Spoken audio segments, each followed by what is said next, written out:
Good morning সবাইকে, welcome to Purnima's real life channel. দেখুন, ঘুম থেকে উঠে আমি ব্রাশ করছি, আর এদিকে পাবলিক হেলথ অফিস থেকে জলও এসে গেছে। এখন আমি ব্রাশ করতে করতে সারা বাড়িটা দেখছি, যেহেতু রাতে বৃষ্টি হয়েছিল। কোথায় কি হয়েছে না হয়েছে একটু দেখে নিচ্ছি, তারপর আমি মুখটা ধুয়ে ঘরে কাজে লেগে যাব।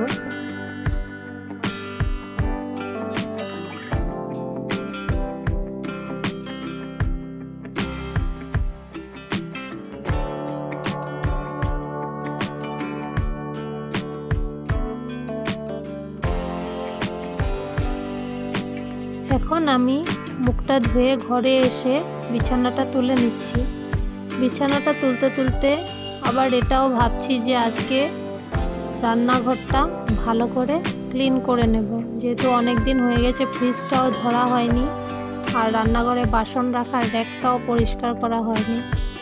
আর এখন যেহেতু চৈত্র মাস চলছে, চৈত্রের ধোয়া মোছা তো আছেই, আর সাথে আমাদের মানুষ মরেছে ফ্যামিলিতে, তো আগে ভিডিওতে আপনাদের বলা হয়েছে।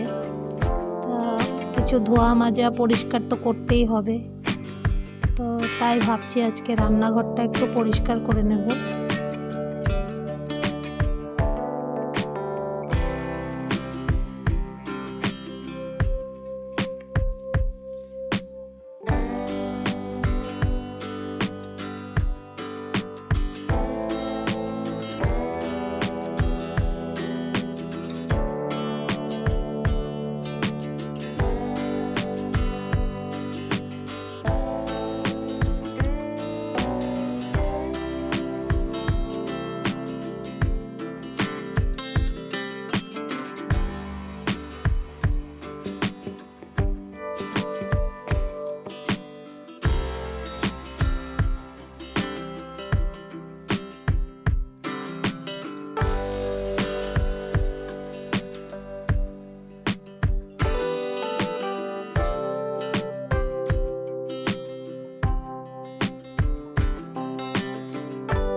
এখন আমি চা করে নিচ্ছি।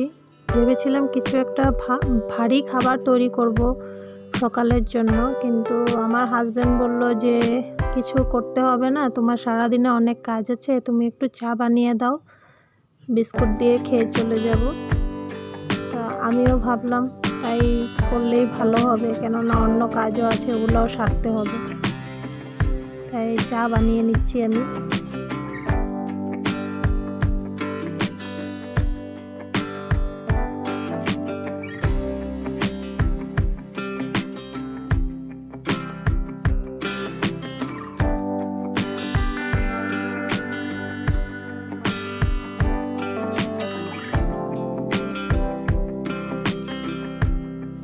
আমার মেয়েটাকে আমি দুধ দিয়ে বিস্কুট দিয়ে দিয়েছিলাম, ও খেয়ে নিয়েছে।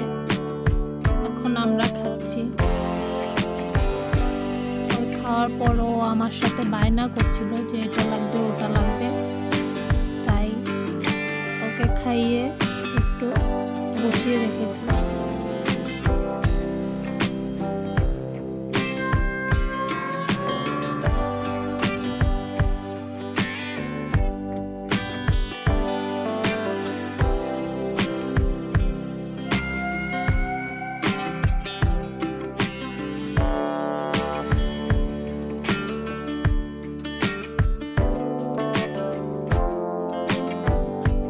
চা খেয়ে আমার হাজব্যান্ড চলে যাওয়ার পর আমি রান্নাঘরে চলে এসেছি, রান্নাঘরটা পরিষ্কার করে নেব বলে।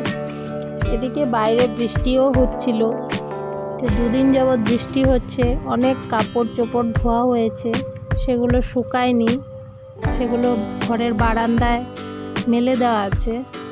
তো আর এদিকে আমি কিছু আলু সিদ্ধ করতে কুকারে দিয়েছিলাম, সেটাও সিদ্ধ হয়ে গেছে।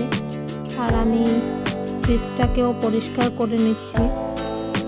ফ্রিজটা বেশি দিন হয়নি পরিষ্কার করেছি, কিন্তু তথাপিও ধুতে মুছতে তো হবেই, মানুষ মরেছে যদি, তাই ভাবলাম একবারে একটু ভালো করে পরিষ্কার করে নিই।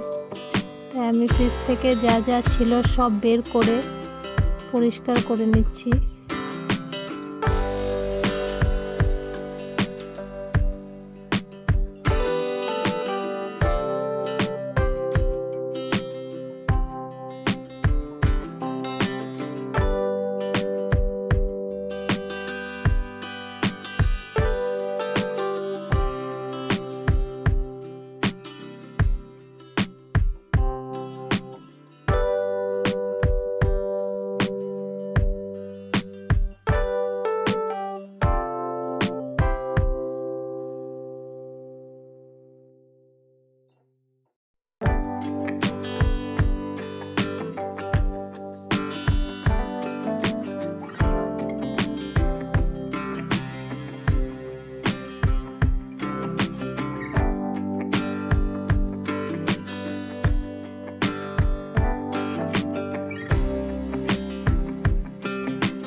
আমার ফ্রিজটা ভালো করে মোছা হয়ে গেছে। এদিকে আমার ডালও কুকারে হচ্ছে। এই দেখুন ফ্রিজটা পুরো পরিষ্কার করে দিয়েছি আমি।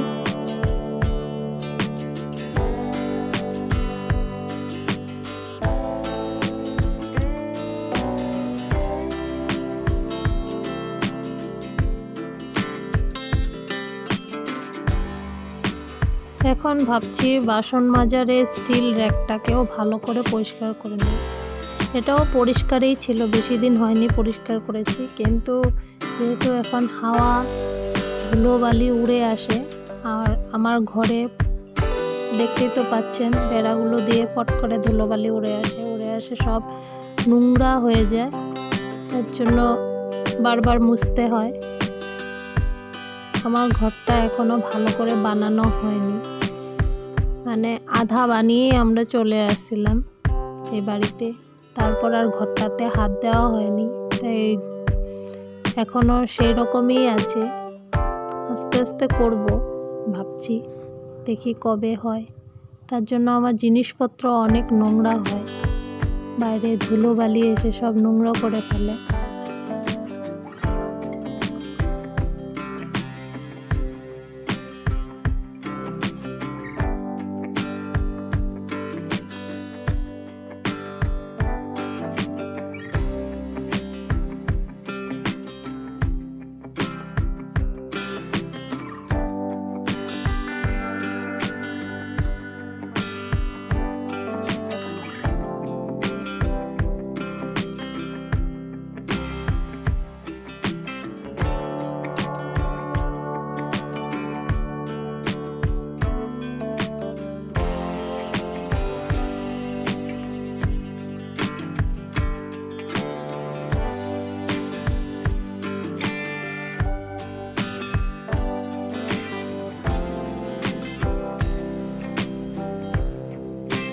এখন আমার র্যাকটা ভালো করে মোছা হয়ে গেছে।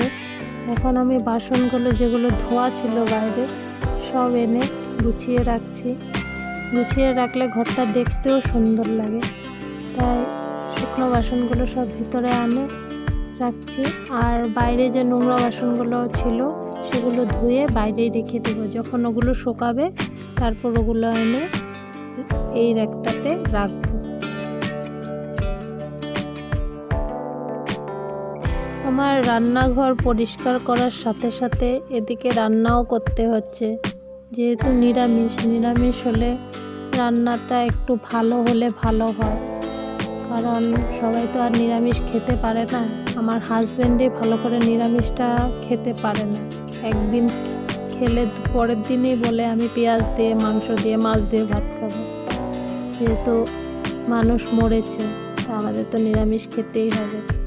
তাই আমার হাজব্যান্ড কাল রাতে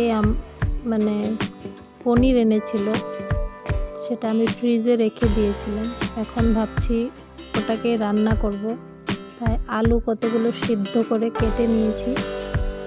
এখন এই পনিরটাকে কেটে নিচ্ছি। ভাবছি পনির তরকারি আর তেতো ডাল করব। তাই পনিরটাকে আগে রান্না করে নিই, তারপর ডালটা রান্না করব। ডালটা প্রেসার কুকারে সিটি দিয়ে রেখে দিয়েছি সেদ্ধ করে। এখন পনিরটাকে ভেজে নিচ্ছি। কড়াইতে একটু আগে নুন দিয়ে নিলাম তেলটা দেওয়ার পর, কারণ পরে পনিরটা নুন দেওয়ার আগে যদি পনিরটা দেওয়া হয় তবে পনিরটা থেকে তেলটা ফুটে ওঠে, কিন্তু নুন দেওয়ার পর পনিরটা দিলে তেলটা ফুটে না। এখন আমার পনিরগুলো ভাজা হয়ে গেছে। এখন সেদ্ধ করা আলুগুলোকেও লাল লাল করে ভেজে নেব। আমার আলু ভাজাও হয়ে গেছে। এখন এটাতে তেজপাতা আর কটা শুকনো লঙ্কা ফোড়ন দিলাম, আর সাথে দিয়ে দিলাম অল্প 5 ফোড়ন, আর দিয়ে দেব একটা টমেটো কুচি আর 3টে কাঁচা লঙ্কা দিয়ে গুঁড়ো মশলা যেমন জিরে গুঁড়ো, লঙ্কা গুঁড়ো আর নুন হলুদ দিয়ে ভালো করে মশলাটা কষিয়ে নেব একটু জল দিয়ে।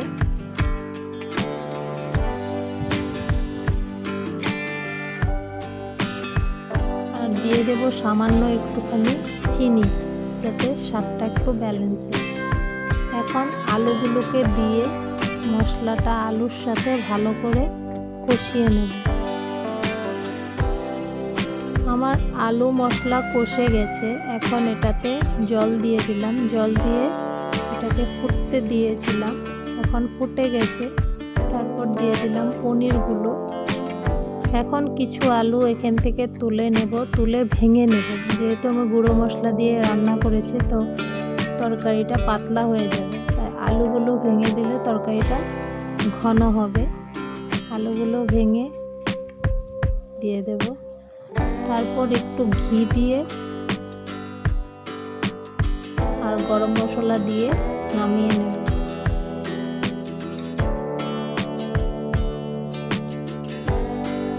আমি এখন তেঁতোর ডালটা সম্বার দিয়ে নেব। তাই কড়াইটা গরম হয়ে গেছে, এখন এটাতে তেল দিয়ে দেব। আর এপাশে ডালটা উঠিয়ে নিয়েছি। সেদ্ধ ডালের মধ্যে আমি কিছু তিতা করলা ভেজে দিয়ে দিয়েছি। আর এদিকে ফোড়নে দিয়ে দিলাম একটা তেজপাতা ছিঁড়ে, কটা শুকনো লঙ্কা, আর দিয়ে দিলাম অল্প একটু সর্ষে, আর দিয়ে দেব কিছু আদা কুচনো। আদাটা হয়ে গেলে এখন আমি ডালটা এটাতে দিয়ে দেব। এখন এটাতে একটু নুন, একটু হলুদ গুঁড়ো দিয়ে দেব, আর সাথে দিয়ে দেব একটু চিনি। এখন ডালটাকে ফুটতে দেব। আমার ডাল রান্না হয়ে গেছে। এখানে ডাল আছে, সাথে পনিরের তরকারি আলু দিয়ে, আর ওপাশে প্রেসার কুকারে ভাত হয়েছে। আজকে এই দিয়ে লাঞ্চ হবে। এদিকে আমার পুরো ঘর ভালো করে পরিষ্কার করা হয়ে গেছে।